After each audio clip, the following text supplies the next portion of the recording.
My dear crystal lovers, welcome back to the channel. If you are new around here, my name is AM. I am the founder of AVIUVI, and at aviuvi.com you can go and find the most amazing, spectacular and ethically sourced crystals from all over the world, and I will leave you a link for it in the description below.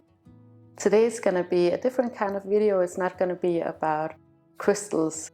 You know, here on the channel I love to talk about crystals, of course, but I also love to talk about sustainability, like in my last video, and also just general spiritual practices that are really easy and really effortless for you guys. That really is the mission for me about this channel. It is to make spirituality into a more normal, everyday practice, because that's what works for me. And one of the ways that I practice spirituality is through nature. And if you've been following my channel, you know that already, but just for you guys who are new here. So specifically today, I wanted to have a conversation with you guys about medicinal herbs. Medicinal herbs is something that I got into during lockdown. So a few years back now. It was something that I found necessary to educate myself in, alongside with educating myself on how to be self-sufficient, how to take care of my family in any given situation. We have kids. The holiday is still not over, so we have kids running in and out of the house right now. So if you hear something in the background, it's just the downstairs kids and Anka. I can hear that they're trying to get in the door now. They have to get someone else to help them with that. If you are a parent and you live in Denmark and you have this 6 weeks of vacation with your kids, I fully understand you. I absolutely love and adore my son, but it's a lot. But he's been doing a lot of gardening with me too, and a lot of the preserving of herbs. But about the medicinal herbs, so people have been using plants to cure sickness and illness forever. It's not a new thing at all. It's just become more relevant for me and for a lot of other people in the last few years, because we want to be more self-sufficient. We want to rely on nature more than on maybe technology. Not that there's anything necessarily wrong with conventional Western medicine, but this is just something that everybody has known for all of time, that it actually works. And why not rely on nature, especially if it's something that you can grow yourself and you know has been growing in a really safe and good environment. It's basically free. It's really easy. Plus you get a lot of the nutrition from these herbs that maybe you wouldn't get anywhere else. So I'm just going to tell you a little bit about medicinal herbs in very general terms, because of course I don't want to overstep my boundaries here, and you can do a lot of this research yourself. I don't want to put myself on the line. But it is something that has been used over and over again and is still used in many ways. It's used somewhat in Denmark too, currently as we speak, but of course there's a lot of power that goes behind and a lot of money that's in place to maybe not get this out to the public, right? If you know what I'm saying. Okay, so I feel like I'm already overstepping my boundaries here. Of course, if you have a condition, go speak to your doctor. I have in no way an authority to tell you what is good for you or what is right for you health-wise. I'm just going to talk in really general terms about medicinal herbs, and then I'm going to talk to you a little bit about my experience with it, what I have benefited from. Here in Denmark at least, and I think in most of the world, plants have been used to treat sickness. Way back in the days, You would go out to nature and maybe you would have a wise woman or a wise man or a shaman that would go out and find these different herbs in nature. Then we had, here in Denmark, we had monasteries where the monks would grow these different medicinal herbs and make it into more of a type of science. And today you can grow a lot of these herbs in your own garden, in your window, on your balcony if you have a balcony. There are a few plants that you can't grow here in Denmark. And I'm sure there are plants wherever you guys are from that are just illegal where you live. So definitely go and look that up and educate yourself on what you're actually allowed to grow in your garden, right? Today the pharmaceutical industry has overtaken medicine, but it's still, I think, about 40% of the medicines that we get here in Denmark that are derived from plants. And you can also go to health food stores to get herbal medicine. So it's not like you can't get your hands on it, but you could definitely also just grow it yourself if you have the opportunity to do so. It's a lot more affordable. You know exactly what you're getting. You can put a lot of love and energy into the various plants, and you can do the whole process yourself. So if you're up for it, I would definitely recommend that. I absolutely love that part of having medicinal herbs. But like I said, I got into herbal medicine during lockdown because I really wanted to educate myself on how I could provide for my family and for my friends and for myself in case that conventional medicine wasn't available for me. And there was a period of time where you actually couldn't really get access to professional medical care. And I mean, that just inspired me to really dive deep into it. Just in general terms, some of the benefits of plant medicine is really similar to conventional medicine. So it could be something like pain relief, or if you have a cough, you can soothe that. Or it could be menstrual cramps, menstrual pains, hormonal balancing. So a lot of different things like migraines, stomach aches that you can treat with plants.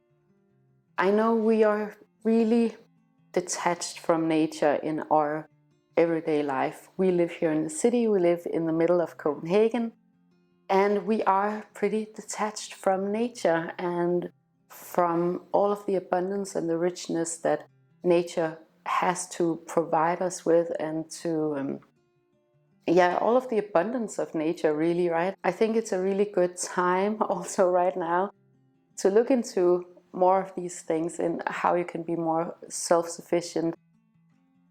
And I don't want to go too much into that either, but I just think it's a really good time to educate yourself on the subject, for example, and other subjects too. This summer we went to visit a science museum in a town called Aarhus here in Denmark. And this science museum has a herbal garden or a medicinal garden with different herbs and different plants. A lot of the plants that are just native to Denmark. I think about 250 different plants there. Some of them are the type of plants that are illegal to grow in your garden here in Denmark. So that, of course, was really interesting to see too.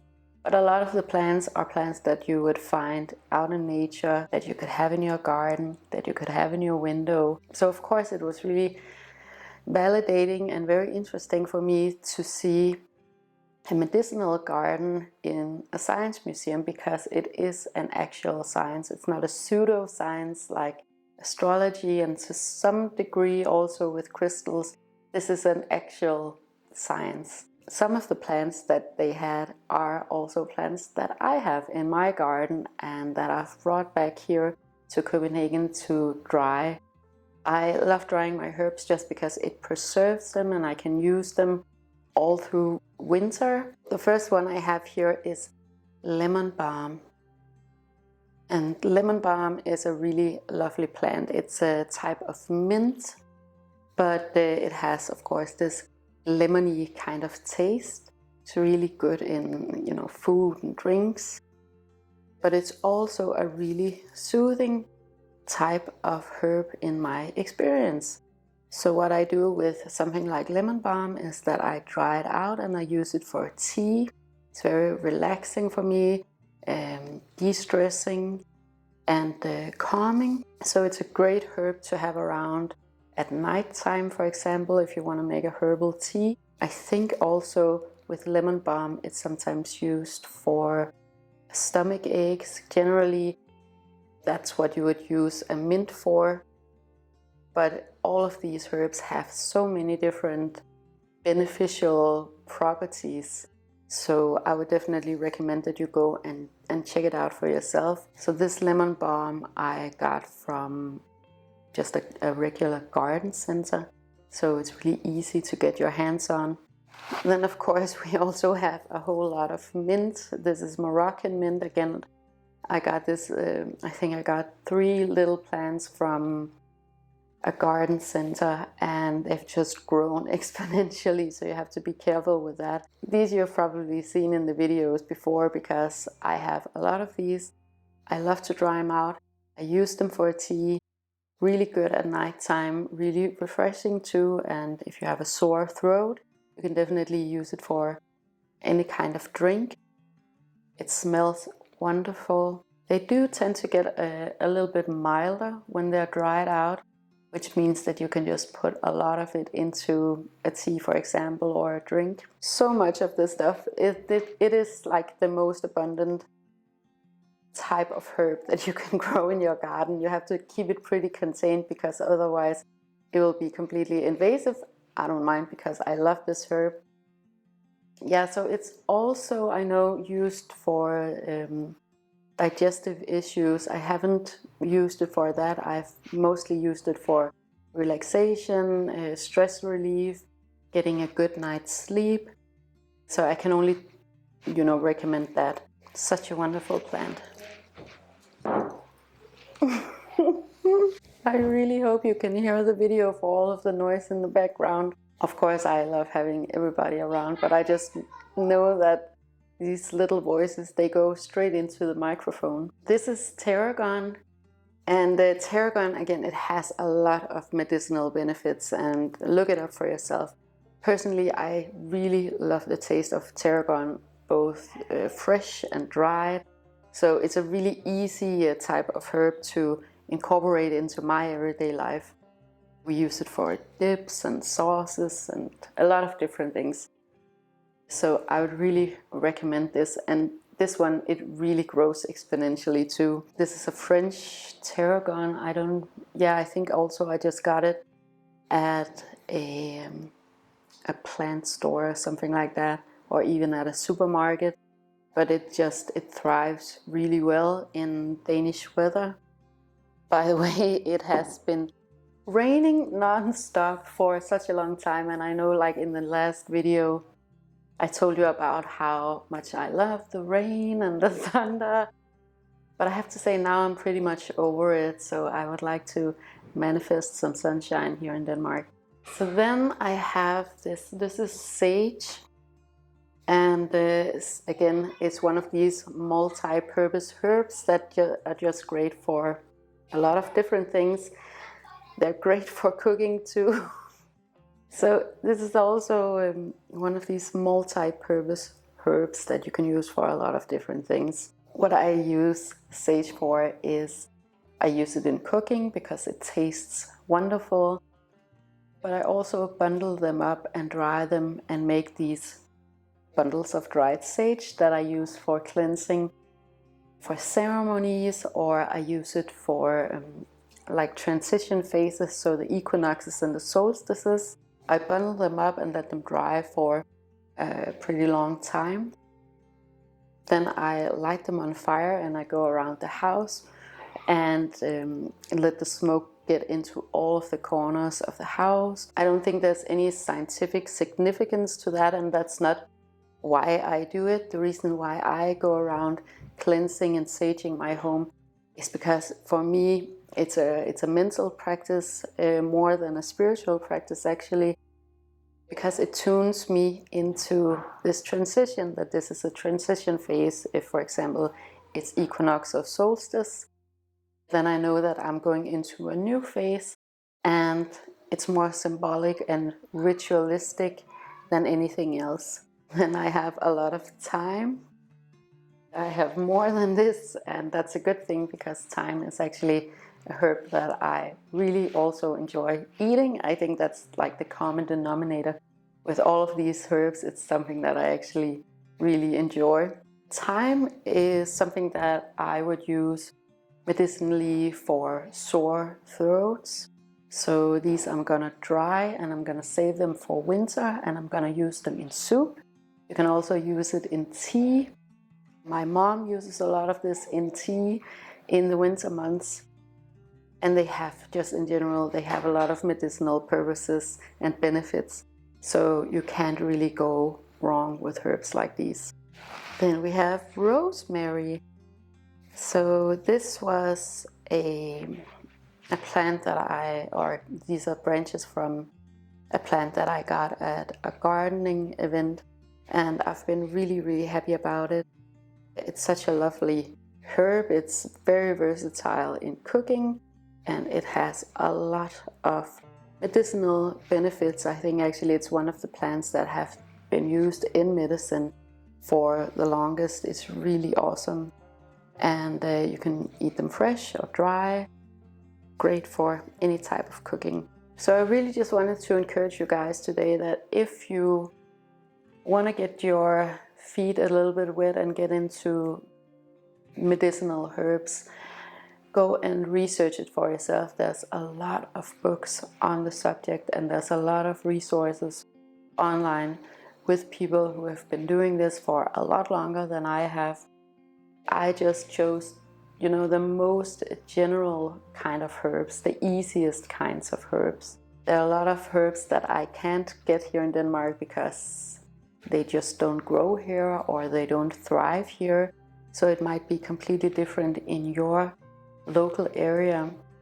But I just wanted to give a shout out to getting into herbal medicine and medicinal gardening, because there's so many benefits to it. To be prepared just to take care of yourself and also enjoy the process, because it is a very enjoyable process. What I'm gonna do now is that I think I'm actually gonna hang these in the hallway. I usually have them in the kitchen. However, I'm doing a project in the kitchen and it's a little bit too sunny. So what you want to do is that you want to bundle them up really loosely. I like to use elastic bands for it because it's just easier. And then hang them in a dry and dark space until they're completely crispy. And then they're ready to be preserved. Sometimes you can preserve it just directly into a clean jar, or you can preserve it with salt. So it's really, really easy, to be honest with you. And that's what I love about medicinal herbs, is that it's not complicated at all. It's like, it's right there, right? It's hiding in plain sight because we've been so detached from actually benefiting from nature directly. Yeah, so I'll get to that, and I just want to say thank you so much for watching this video.